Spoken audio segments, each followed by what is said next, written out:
yo quisiera platicarle un par de datos curiosos de una de nuestras mascotas. Tenemos dos mascotas, un perro y un gato. Uno está gordo y el otro está panzón. Uno es muy chiqueado y el otro se hace como que no, pero también lo es. Hay si usted ha tenido gatos, si le gustan los gatos y ha tenido en casa gatos, los gatos tienen ciertas características peculiares, muy a diferencia de los perros. Nuestro perrito es muy cariñoso, nos busca mucho, en especial a mí, creció ahí en casa conmigo, ya después se lo alivia cuando llegó a casa, pero nos busca mucho y busca nuestro cariño, busca que lo acariciemos, pero también es muy notorio cuando el perrito hace una maldad.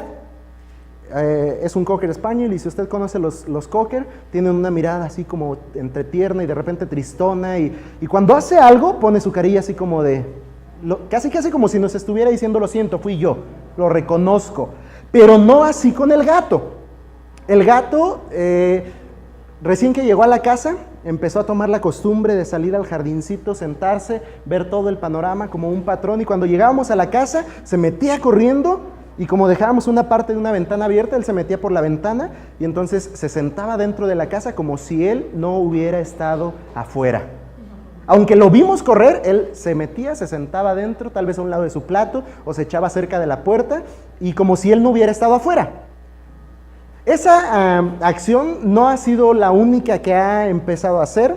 El gato es pillo, es tremendillo y de repente está arañando los sillones de la casa, está rascando sus uñas en los sillones y entonces le gritamos ¡Ruso! Y él parece que no hizo nada, deja de rascar, pero como tiene uñitas largas de repente se queda atorado con la cara así como de yo no fui. A diferencia del gato, él asegura que no fue, que no está haciendo nada. Últimamente ya no lo encontramos en la calle, ahora ya lo encontramos en el sillón, pero de repente cuando pasamos una buena parte del día afuera, se sienta en la ventanita y está viendo. Y cuando llegamos, toma la misma acción casi que hacía cuando estaba afuera. Se va corriendo, se echa en otro lado, tal vez en el sillón o a un lado de la puerta, y como si él no hubiera sido el que estaba parado en el sillón. El gato parece que nunca hizo nada. ¿Quién sabe qué tanto haga cuando no estamos? Pero cuando nosotros llegamos, él no hizo nada, él estaba echadito, él estaba tranquilo, nadie sabe nada, nadie supo nada. Si hace una maldad, inmediatamente se echa y pone su carita como si no hubiera hecho nada, aunque le hayamos visto hacer lo que estaba haciendo. Hermanos, muchas veces queremos actuar como este pillo gato. Hacemos cosas, decimos cosas, actuamos de una manera, actuamos de otra manera y nos sentamos y ponemos nuestra cara como, yo no fui, yo no hice nada. A veces, en muchas ocasiones, actuamos de una manera en un lugar y de otra manera en otro lugar. Y ponemos cara de yo no fui. Ya que estamos en festividades mexicanas, dice el famoso salmista mexicano, yo te aseguro que yo no fui. Hermanos, pero cuán importante es que nuestras vidas sean las mismas hoy, mañana y siempre. Que nuestros comportamientos y que nuestras actitudes sean las mismas aquí, en nuestra casa. Alguna vez yo lo he mencionado así, que el cristiano debe ser como la vitacilina. Debe ser igual en la casa, en el taller y en la oficina. Donde esté, el creyente debe tener un mismo comportamiento. ¿Consecuente a qué? Consecuente a nuestra vida en Cristo, a lo que Él ha hecho en nosotros, a lo que Él ha hecho por nosotros. Y en esto nos vamos a centrar a hablar en Gálatas. Así es que yo le invito a que cierre sus ojos, oremos pidiéndote, Dios bueno, seas tú dirigiendo nuestro tiempo hoy.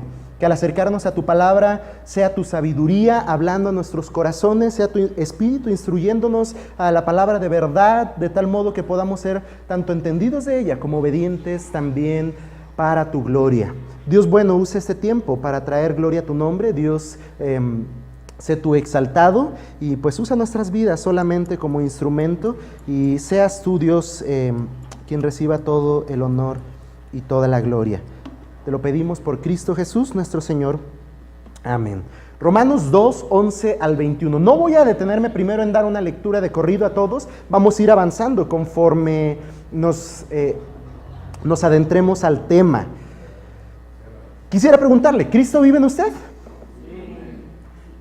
De este lado derecho como que los soy medios convencidos. Voy a volver a preguntar, ¿Cristo vive en usted? El viernes, si usted es de los que va a los centros o prende la televisión en cualquiera que sea el canal y en cualquiera que sea el estado que estén, seguro estaba, ¡viva! ¡Viva! Yo ahorita le pregunto, ¿Cristo vive en usted? Creo que sí. No es mi intención hacerlo tampoco así como que bien locochón, ¿verdad? No pierda su estilo. Cristo vive en mí. Yo le puedo asegurar que Cristo vive en mí. Yo puedo gozarme en el hecho de saber que Cristo vive en mí. Por allá del versículo 20, en el pasaje que nos estamos disponiendo a estudiar ahora, en el versículo 20, usted lo conoce. Pablo dice, con Cristo estoy juntamente crucificado y ya no vivo yo, mas vive Cristo en mí. Cristo vive en mí. Y quiero que podamos centrar esta idea a la luz de cada uno de los principios que vamos a ver en estos pasajes de Gálatas. Si Cristo vive en nosotros, hermanos, si Cristo vive en usted, entonces debemos caminar en conformidad al Evangelio de Cristo. Si Cristo es en nuestras vidas, si Cristo es por nuestras vidas, entonces debemos caminar conforme a la verdad del Evangelio. El versículo 11, en la Nueva Traducción Viviente dice, pero cuando Pedro llegó a Antioquía, que es el versículo que inicia con esta porción, cuando Pedro llegó a Antioquía tuve que enfrentarlo cara a cara, porque estaba muy equivocado en lo que hacía. Parece que el querido hermano Pablo, después de su encuentro con los pastores en Jerusalén, con los apóstoles en Jerusalén, ha cobrado nuevas fuerzas.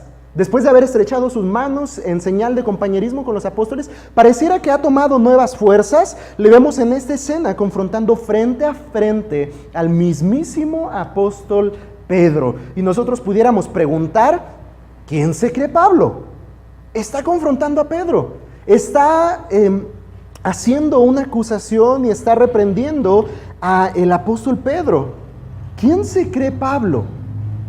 Sino alguien que busca glorificar a Dios, y esto lo estoy pensando a la luz de los pasajes que hemos estudiado anteriormente en Gálatas. Alguien que busca glorificar a Dios, que no busca el favor de los hombres, quien no estima la posición de hombre alguno mayor a la importancia de la verdad del Evangelio. Este es Pablo. Este es el que está confrontando cara a cara a Pedro. Por eso no titubea en confrontar a Pedro. Quizá Pedro sea el más destacado de los apóstoles, quien evidentemente en este pasaje lo vemos mostrando un comportamiento que no es congruente a la verdad del Evangelio, ni era favorable incluso para la proclamación del mismo. Pablo se estaba dedicando a predicar el Evangelio a los gentiles. Pedro estaba enfocándose en predicar el Evangelio a los judíos. Fuera cual fuera la audiencia de cada uno de estos, el comportamiento de Pablo no estaba siendo adecuado para revelar claramente y convincentemente a los hombres el Evangelio de verdad. En la compañía de los gentiles, Pedro había tenido una actitud y se sentaba a comer con ellos. Dice por ahí, versículo 12, pues antes que viniesen algunos de parte de Jacobo, comía con los gentiles, pasaba tiempo con ellos, se relacionaba con ellos, seguramente hacía chistes en la mesa junto con ellos, seguramente le metía el dedo al pan del de lado, se volaba la última tortilla. No sé si comían tortillas, creo que no comían tortillas. Pero si fuera mexicano, se volaba la última tortilla del tascal. Pasaba tiempo con los judíos, como teniendo relación con ellos sin problema alguno. Con ellos mostraba una actitud, pero a la llegada de sus amigos judíos, estos que de parte de Jacobo iban, presentaba otra cara. Cabe mencionar y resaltar que no es que Pedro estuviera dudando o retractándose de la doctrina de los apóstoles, sino simplemente, dice el versículo 13, que tenía miedo, el 12, que tenía miedo de los de la circuncisión. Por esta razón, Pablo actuaba de una manera mientras estaba con los gentiles, pero cuando llegaban los judíos, cuando llegaban aquellos que entre ellos iba gente que hablaba acerca de la circuncisión y que demandaba la práctica misma de la circuncisión, Pedro se atemorizaba y prefería cobrar otro comportamiento. A cualquiera, incluso de entre nosotros, a cualquier hombre que actuara de esta manera, usted o yo, así como el mismo Pablo, le llamaríamos hipócrita. Cualquiera que actuara con dobles caras, cualquiera que actuara de una manera en un lado y de otra manera en otro, ninguno dudaría en decir, este amigo es medio hipócrita o completamente hipócrita. Pero dice que Pablo dice, que Pedro estaba simulando. En pocas palabras, estaba presentando dos personajes distintos ante los gentiles y ante los judíos. Esto es conocido como hipocresía, que viene de la parte donde eran empleados la simulación, la actuación por medio de dos caretas distintas que representaban dos personajes distintos. Y Pedro es ubicado en esta situación. Pedro estaba actuando de una manera con unos y de otra manera con otros. Y en su simulación, versículo 13, participaban también los otros judíos. De tal manera que aún Bernabé fue también arrastrado por la hipocresía de ellos. En el versículo 13, en la Nueva Traducción Viviente, dice, como resultado, otros cristianos judíos imitaron la hipocresía de Pedro, e incluso Bernabé se dejó llevar por esa hipocresía. Ya no era solo Pedro, sino algunos otros que habían creído en Cristo, que conocían el Evangelio de verdad, ya habían adoptado ese comportamiento y ahora actuaban de una manera con los judíos y presentaban otra cara para con los gentiles. Muy probablemente en esta actuación, en esta simulación, pues los gentiles estaban saliendo dañados porque la actitud del judío que se refugiaba tras las prácticas de la ley implicaba que hacía menos a aquellos que no eran judíos. Había un desprecio, pudiéramos llamar incluso hasta una actitud racista hacia aquellos que no pertenecían al pueblo judío. Aún el querido compañero de ministerio de Pablo, llamado Bernabé, ya había sido arrastrado. Hermanos, esto me hace pensar algo que quiero mencionar rápidamente. Actitudes de este tipo en la vida de los creyentes, no solamente no son gratas delante de Dios, sino que pueden ser perjudiciales para los que nos rodean. Podemos ser piedra de tropiezo, podemos estorbar y arrastrar en nuestro comportamiento y en nuestras actitudes, incluso a uno que no tenía estas actitudes. Así es que es de cuidado cómo nuestras vidas estén siendo llevadas y cómo estamos influyendo en los que están a nuestro alrededor. Caminamos conforme a la verdad del Evangelio y esto influencia a los que están a nuestro alrededor, o actuamos en dos sentidos diferentes, en lugares distintos, con gente distinta, y también esto perjudica a los que están a nuestro alrededor. Ante este comportamiento que no va de acuerdo a la verdad del Evangelio, Pablo se ve en la necesidad de exhortar a Pedro. E incluso, porque así lo amerita la situación, lo hace de manera pública, versículo 14. Pero cuando vi que no andaban rectamente conforme a la verdad del Evangelio, dije a Pedro delante de todos, si tú, siendo judío, vives como los gentiles y no como judío, ¿por qué obligas a otros? Obligas a los gentiles a judaizar. ¿Por qué haces esto? Pedro conocía claramente el Evangelio. ¿Sabía bien que Cristo había pagado por su libertad?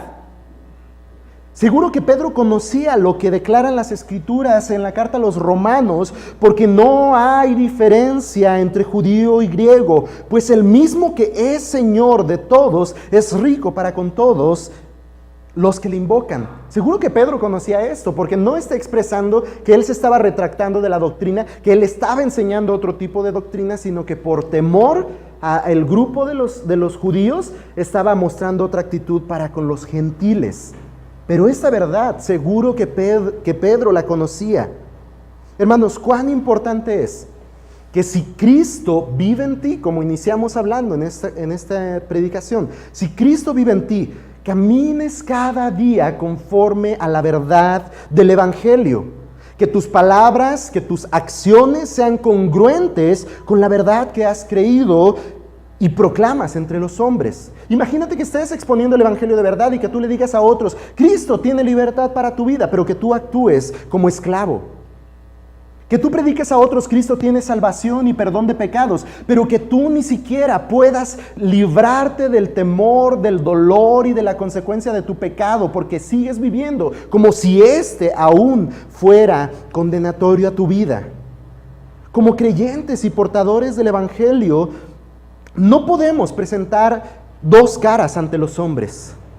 No podemos anunciar libertad del pecado cuando al mismo tiempo actuamos como atados a él. No podemos proclamar una nueva vida cuando al mismo tiempo volvemos a los actos característicos de una naturaleza pecaminosa. Por eso Pablo tenía que confrontar a Pedro, porque los que estaban alrededor estaban escuchando al potente predicador Pedro. Aquel tras el cual, después de haber predicado, miles vinieron al conocimiento del Evangelio y fueron sumados a la iglesia. Pedro, el que predicaba y anunciaba a los judíos la salvación por la sola fe y gracia de Dios, ahora estaba actuando nuevamente como si hiciera uso de los antiguos rudimentos de la ley. No, yo con ellos no estaba, yo no me junto con ellos.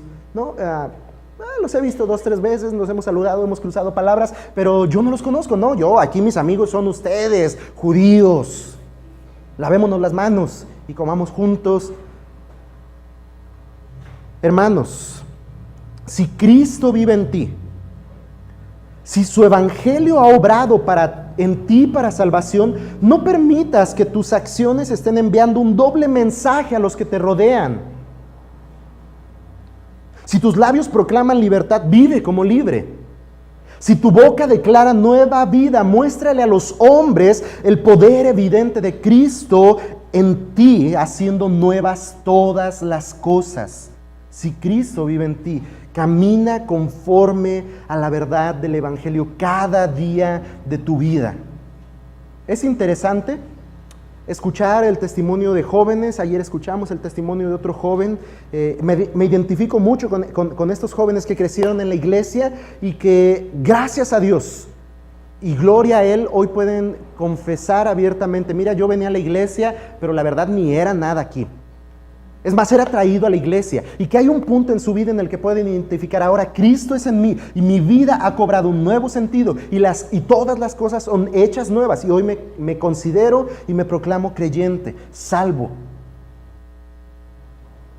Hermanos, estar en la iglesia no es sinónimo de ser creyentes. Asistir a una congregación no es sinónimo de tener garantizada la salvación. Nuestros actos y nuestros esfuerzos piadosos no nos llevarán a traer salvación a nuestras vidas. Nosotros no podemos atribuir salvación a nosotros de manera alguna, sino solamente por la fe en la obra completa de Cristo Jesús. Pero consecuente o evidente a esta obra en nosotros, debemos vivir así, congruentes al evangelio que hemos creído. Hermanos, Dios puede recibir y es digno de recibir gloria a través del testimonio que de nosotros se hable en nuestro alrededor. Es creyente, me lo imaginaba, que esa sea la expresión, y no sea, es creyente. No inventes. ¿En serio? ¿Él? ¿Ella? Y que no sea esto un estorbo para los que no tienen la verdad del evangelio en sus corazones. Qué triste es escuchar personas, también son pretextos, pero escuchar personas que en la necedad de su corazón dicen: yo ser creyente para ser como él, no, gracias. Hay necedad en su corazón, necesitan el evangelio y la obra redentora de Cristo, pero no contribuyas a que ellos digan: para ser como él, no, para actuar como él, no. Haz evidentes las obras del evangelio, la obra poderosa del evangelio en tu vida, siendo congruente, caminando conforme a la verdad del evangelio cada día de tu vida. Pablo termina el versículo 14 diciéndole a Pedro, ¿por qué obligas a los gentiles a judaizar?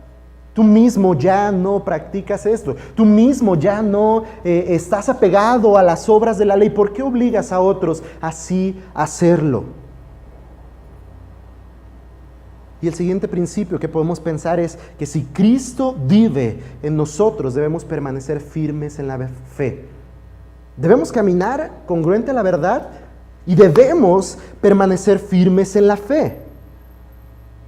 Versículo 15 comienza diciendo, nosotros judíos de nacimiento y no pecadores de entre los gentiles. Si pudiéramos pensar, ay, Pablo ya se embarró en esta, se está identificando como no ser pecador por el simple hecho de ser judío. Pablo comienza el verso 15 de una manera irónica para enfatizar en Pedro la obra del evangelio en la vida de los hombres, así sean judíos o sean gentiles. ¿Por qué? Porque esta expresión daba a entender el comportamiento o la actitud que los judíos tomaban para los gentiles, pensando que las muchas bendiciones que habían recibido como nación santa, como pueblo de Dios, les hacían también meritorias las obras de salvación. Y entonces los judíos se veían como, nosotros somos santos, aquellos son pecadores. Y una actitud como esta fácilmente nos puede poner al borde no solo de caminar en incongruencia con la verdad, sino también a desviarnos de la fe misma que hemos creído. Y cuán importante es permanecer firmes en esa fe. Efesios capítulo 2, versículos 11 al 16. Efesios 2, 11 al 16. Por tanto, y aquí voy a puntualizar algunas cosas, enfatizar algunos aspectos de estos versículos. Por tanto, acordaos de que en otro tiempo, este es el contexto en el cual se encuentran los judíos y la perspectiva que tenían hacia los gentiles. Por tanto, acordaos de que en otro tiempo vosotros los gentiles, en cuanto a la carne, erais llamados incircuncisión por la llamada circuncisión hecha de mano en la carne. En aquel tiempo estabais sin Cristo, alejados de la ciudadanía de Israel y ajenos a los pactos de la promesa, sin esperanza y sin Dios en el mundo. En el versículo 12 dice, en aquel tiempo estabais sin Cristo.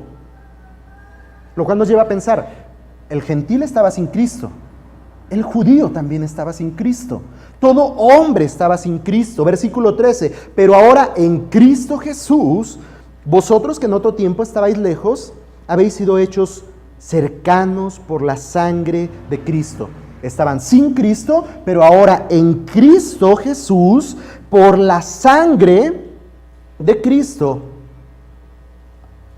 hemos sido hechos cercanos. Versículo 14, porque Él es nuestra paz, que de ambos pueblos hizo uno, derribando la pared intermedia de separación.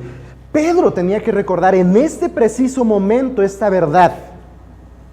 De ambos pueblos, por la obra de Cristo en la cruz, por su sangre derramada, por su obra redentora, de ambos pueblos hizo uno. Él es nuestra paz. Él derribó la pared intermedia de separación. Versículo 15, aboliendo en su carne las enemistades, la ley de los mandamientos expresados en ordenanzas, para, ¿con qué finalidad? Crear en sí mismo de los dos un solo y nuevo hombre, haciendo la paz. Y mediante la cruz, mediante la obra de la cruz, reconciliar con Dios a ambos en un solo cuerpo, matando en ella las enemistades.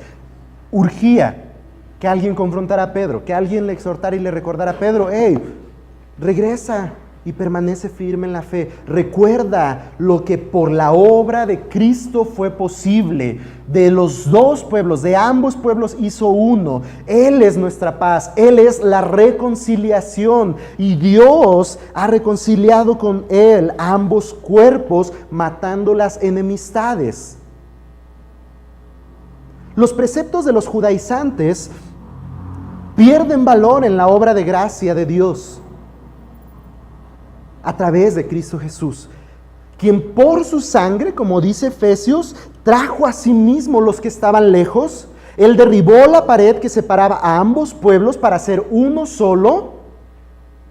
Y en su obra redentora puso fin al sistema de leyes y mandamientos y ordenanzas, siendo el único medio de reconciliación y justificación la obra de la cruz.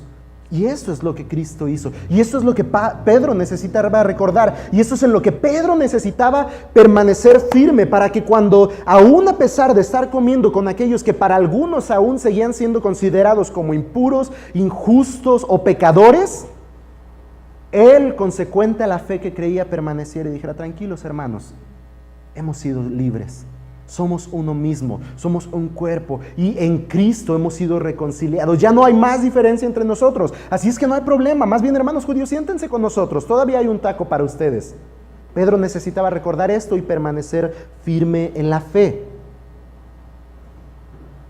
Nosotros, judíos de nacimiento, le dice Pablo en el versículo 15, y no pecadores de entre los gentiles. Resalta lo que tal vez los judíos identificaban claramente como sus bendiciones, pero que dentro de estas bendiciones específicas para el pueblo de Israel no estaba incluida la bendición de la salvación como un acto exclusivo de los judíos. Versículo 16, sabiendo que el hombre no es justificado por las obras de la ley, sino por la fe de Jesucristo. Y Pablo le dice: nosotros también, nosotros gentiles, Pedro, tú y yo también hemos creído en Jesucristo para ser justificados por la fe en Cristo, y no por las obras de la ley, por cuanto por las obras de la ley nadie será justificado. Por esta razón es que todo hombre es y tiene que ser llamado a la fe en Jesucristo. Está bien que le invite a la iglesia, mas no es lo principal que tiene que hacer. Está bien que le invite a un grupo pequeño, mas no dé por terminada la tarea ahí. Está bien que le invite a un concierto, a una película, a cualquier herramienta que le sea útil para que esta persona sea expuesta al evangelio, pero no dé por terminada su tarea ahí, a donde usted le tiene que guiar a través de sus palabras y la congruencia de sus acciones, es a la fe en Jesucristo. Porque esto es lo que todo hombre necesita, sea judío, sea gentil. Todos necesitamos creer por fe en Cristo Jesús, quien pagó por nuestros pecados a fin de reconciliarnos con Dios y ser presentados ante Él como justos, aún no siendo justos. No me voy a perder en los principios de la justificación, porque los hermanos que predican adelante, en los versículos que siguen, tienen mucho que abordar también en cuanto a esto. Nadie será justificado por las obras de la ley. Esto sí podemos aclararlo.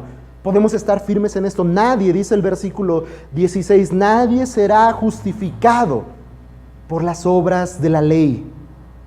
Lo que hagas, tus muchos esfuerzos, tus abundantes ofrendas, tus muchas caridades a las personas, tus muchos cumplimientos de lo que Dios demanda a través de la ley, no traerán justicia al hombre y son insuficientes. Todo hombre es pecador e incapaz de alcanzar por sí mismo la justicia que el Dios santo demanda para estar en paz con los hombres. Mas Cristo es nuestra paz.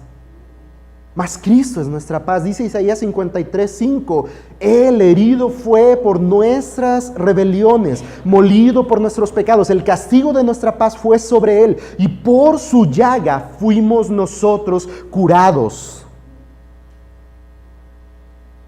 Él herido fue por nuestras rebeliones, molido por nuestros pecados. Él llevó sobre sí el castigo para que usted y yo pudiéramos ser bendecidos a través de la paz que solamente Él puede darnos para con Dios.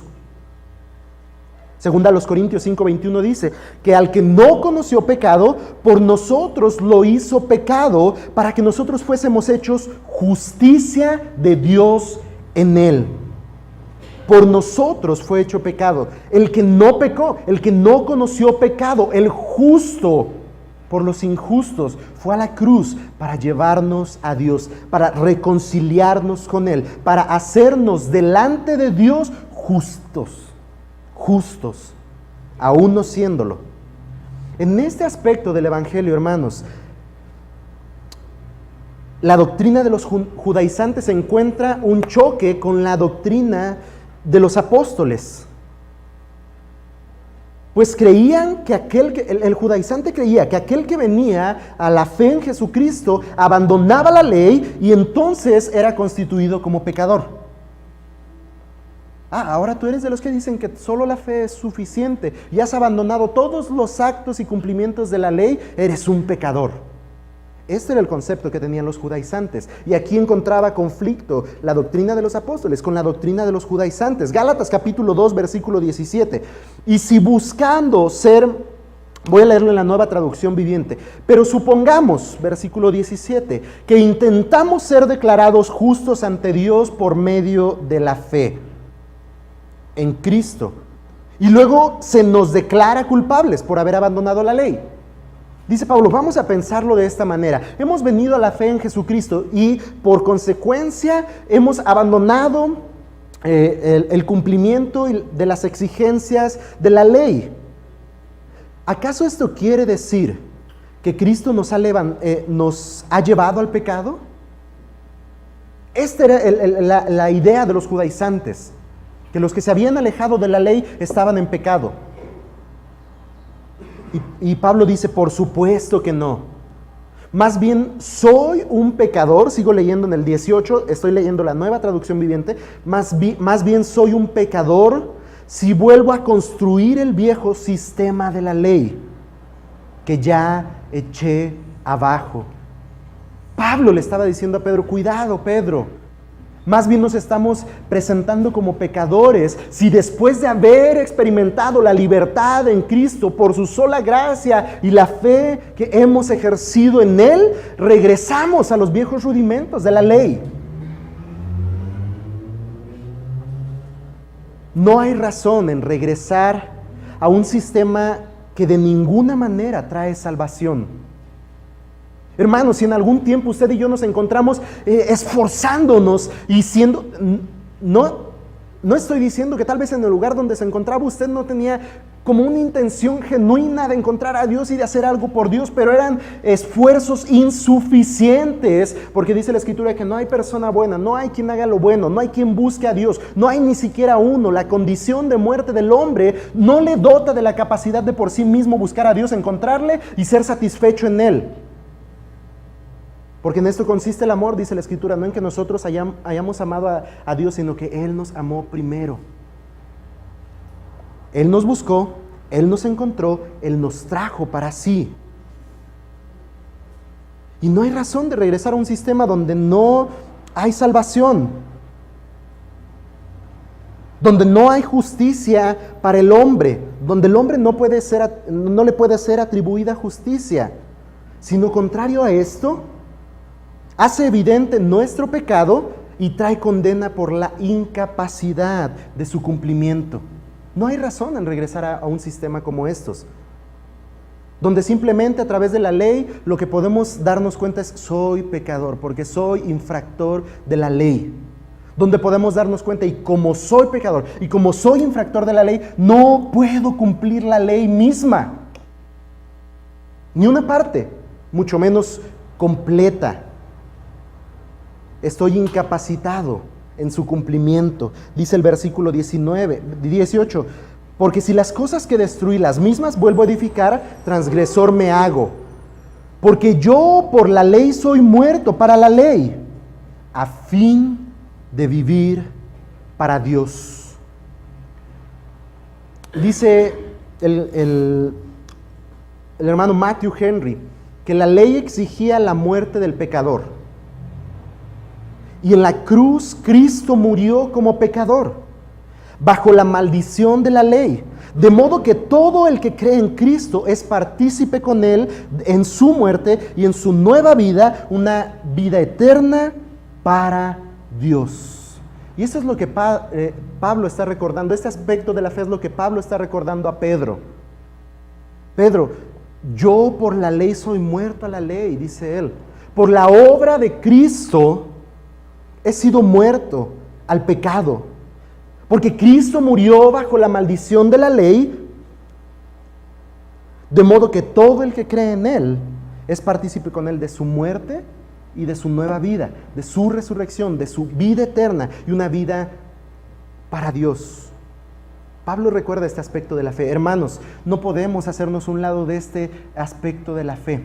Si hacemos a un lado nuestra fe y olvidamos qué es lo que nos trajo a ser reconciliados con Dios, cuáles aspectos de la obra, cómo la obra de Cristo nos trajo a libertad del pecado, muy seguramente nos veremos tentados a ir y hacer aquellas cosas que de ninguna manera contribuyen para salvación y justicia propia. Hermanos, si Cristo vive en ti, si por medio de la fe has venido a ser partícipe de las abundantes riquezas de la gracia de Dios, permanece firme en la fe, no de modo que vivas en libertad para Dios, que verdaderamente experimentes vivir en libertad para Dios, si Cristo es en ti, si Cristo vive en ti. Entonces, hermanos, si Cristo vive en nosotros, caminemos conforme a la verdad del Evangelio, permanezcamos firmes en la fe. Y el último principio que veremos esta tarde es, si Cristo vive en ti, si Cristo vive en nosotros, no desechemos la gracia de Dios. Tan conocido versículo 20. Con Cristo estoy juntamente crucificado, y ya no vivo yo, mas vive Cristo en mí. Lo que ahora vivo en la carne, lo vivo en la fe del Hijo de Dios, el cual me amó y se entregó a sí mismo para mí. Tan conocido es que hay un canto que me gusta mucho, muy rítmico, que ahorita que lo estaba leyendo me es imposible no leer como con cierta rítmica el versículo. Casi ya quisiera estar cantándolo. Muy conocido versículo. Un verso donde Pablo amplía el sentido del versículo 19. Él había muerto para la ley porque con Cristo estaba juntamente crucificado. Ahora era libre de vivir para Dios porque Cristo vivía en él. Y este tan famoso versículo encierra en sí una muy importante doctrina. La doctrina de la unión con Cristo o unión espiritual. Doctrina en la que Pablo mismo se ocupa en desarrollar más ampliamente en la carta a los Romanos. Hace no mucho estudiamos esto con los hermanos del grupo en los miércoles. Romanos 6, capítulo 6, versículos 1 al 6. Pablo amplía aquí aún más esta doctrina de la unión con Cristo, de nuestra unión con Cristo. ¿Qué pues diremos? Dice Romanos 6:1. ¿Perseveraremos en el pecado para que la gracia abunde? En ninguna manera, porque los que hemos muerto al pecado, ¿cómo viviremos aún en él? ¿O no sabéis que todos los que hemos sido bautizados en Cristo Jesús, hemos sido bautizados en su muerte?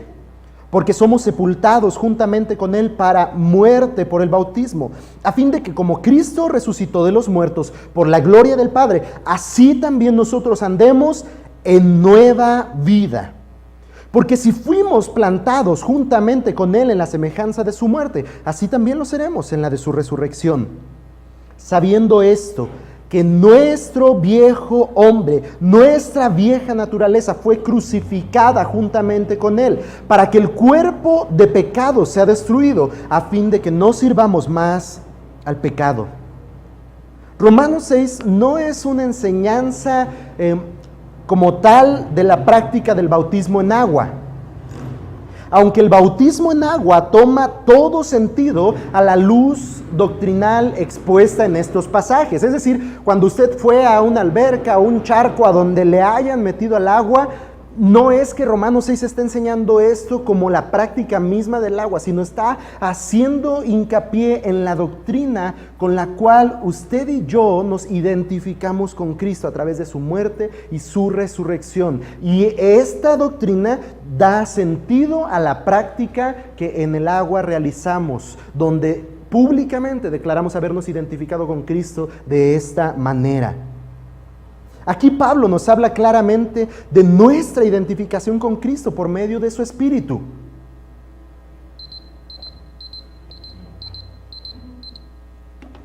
Todo lo que soy, dice Pablo, Perdón, y el ser identificado en su unión, hablando de esta doctrina, el ser identificado con su unión con Cristo, en su obra redentora, implica, hermanos, que participamos con Él en la nueva vida por medio de su resurrección, así como hemos participado en la muerte del pecado por su muerte. Pues nuestra vieja naturaleza de pecado, en la cual todo hombre se encuentra sin Cristo y nos separa de Dios, esa vieja naturaleza para el que está en la fe en Cristo, para el que es identificado con Él en su muerte y resurrección, fue clavada en la cruz junto al Hijo de Dios, para poner fin, dice el versículo, a nuestro pecado y así poder restaurar nuestras vidas a la libertad y a la posibilidad de vivir en completa dependencia con Cristo. Ya no somos esclavos. Celebramos esto como mexicanos. Somos libres, decimos los mexicanos. Vivan los héroes que nos dieron libertad. Vivan los héroes de la patria. Hermanos, Cristo vive en ti. Cristo ha dado verdadera libertad. Aún viviendo en una nación en la que se dice gozamos de libertad, el hombre, todo hombre es descrito en la Escritura en una condición cautiva por el pecado, en una condición de muerte, y todo hombre, por tanto, necesita ser libre de esa condición, y esa libertad solamente se encuentra en Cristo Jesús, y aquel que es identificado con Él en su muerte y resurrección se sabe libre y vivo para Dios. Pablo lo dice de esta manera en el versículo 20: todo lo que soy ha sido crucificado con Cristo. Me identifico con Cristo en que yo he sido muerto en Él. El hombre que buscaba el favor de Dios por el cumplimiento de la ley ha muerto. Pablo le está recordando esto a Pedro. Porque Pablo tenía de qué jactarse, porque Pablo tenía que decir de sí, porque Pablo conocía la ley, porque Pablo era celoso de esta misma ley, a tal grado que aquellos que proclamaban la fe en Jesucristo eran perseguidos por Pablo para ser llevados a la muerte. Y Pablo dice, el hombre que buscaba, no lo dice el versículo como tal, estoy llevándole a pensar en este principio de lo que Pablo está expresando a Pedro. El hombre que buscaba el favor de Dios por el cumplimiento de la ley ha muerto. Ya no vivo yo. ¿Qué implican estas palabras? Ya no vivo yo. Tal vez es algo muy similar a lo que algunos buscan lograr cuando le dicen al hijo, dile que no estoy. Es algo muy similar. Ya no vivo yo implica que verdaderamente ya no estoy yo aquí. Dile que no estoy porque no estoy. Ya no vivo yo porque ya no vivo yo. Implica renunciar a nosotros mismos y vivir en completa dependencia a Cristo Jesús como nuestro Salvador. Completa dependencia. Es que no puedo vencer este pecado.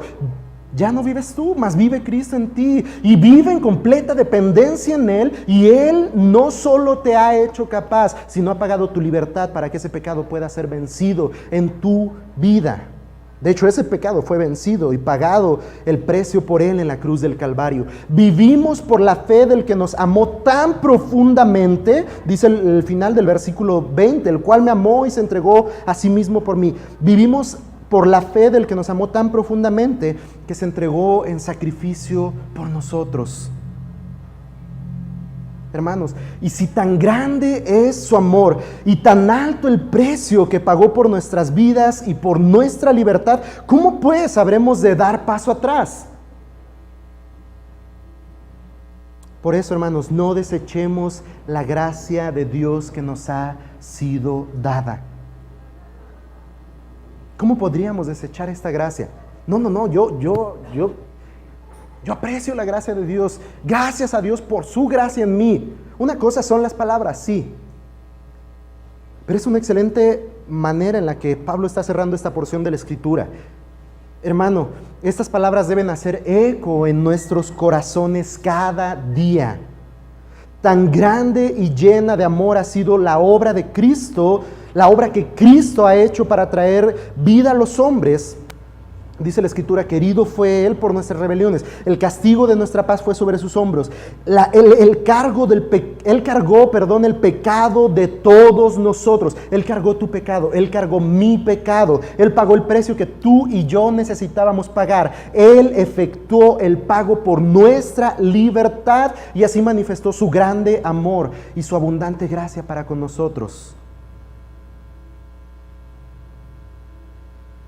No desechemos la gracia que nos ha sido dada. Vivamos cada día caminando conforme a la verdad del Evangelio. Permanezcamos firme en la fe que te trajo a salvación. Permanece firme en la fe que te trajo a salvación. Para esto es necesario que conozcas esa fe cada día más y seas cimentado en esa fe para que no seas llevado como niño por doquiera de cualquier viento de doctrina, por las artimañas de los engañadores que buscando alejar lleguen a tu vida. Camina conforme a la verdad, permanece firme. Hablar de caminar conforme a la verdad es caminar en congruencia con el Evangelio, que tu testimonio sea evidente y convincente al Evangelio que dices creer y que predicas a los hombres. Permanece firme en la fe que te trajo a salvación, que nada pueda moverte de esa fe. Y no deseches la gracia de Dios. Haz evidente ante los hombres que el sacrificio de Cristo no fue en vano. Proclama que por su obra en la cruz ahora tienes vida. Y has conocido entre los hombres que en Cristo y solo en Él, por medio de la fe, hay salvación y nueva vida. Dios bueno, gracias te damos esta tarde. Gracias por tu palabra. Gracias por lo que en ella revelas a nuestras vidas. Pero especialmente gracias por tu salvación, por tu gracia abundante, por el amor manifestado a través de tu sacrificio en la cruz. Dios, no hay nada que podamos hacer. No hay cantidad que podamos pagar.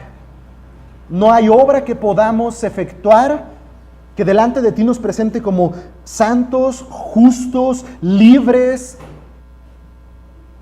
mucho menos nueva creación. Pero gracias por Cristo, quien es nuestra paz, quien cargó en Él el castigo por nuestras rebeliones, quien pagó el precio por nuestra libertad. Y Dios bueno, entendidos de esto, haznos caminar congruentes a esta verdad que hemos creído, que en la intimidad como en lo público vivamos para ti. Que en la presencia de los santos como en la compañía de los que aún no conocen tu palabra, vivamos para ti. Que en nuestra familia, en nuestros hogares, como en la escuela, como en el lugar donde trabajamos, vivamos para ti, congruentes al Evangelio que hemos creído. Ayúdanos a permanecer firmes en la fe, a no ser movidos por cualquier viento de doctrina. Y al permanecer firmes en la fe, al caminar congruentes a esta fe, que hagamos evidente que la gracia de Dios ha alcanzado nuestras vidas, que la gracia de Dios nos ha dado libertad, perdón y nueva vida, y que proclamemos esta verdad a los hombres para gloria y honra de nuestro Salvador. Gracias, Dios bueno. Gracias, Padre bendito, por Cristo Jesús. Amén.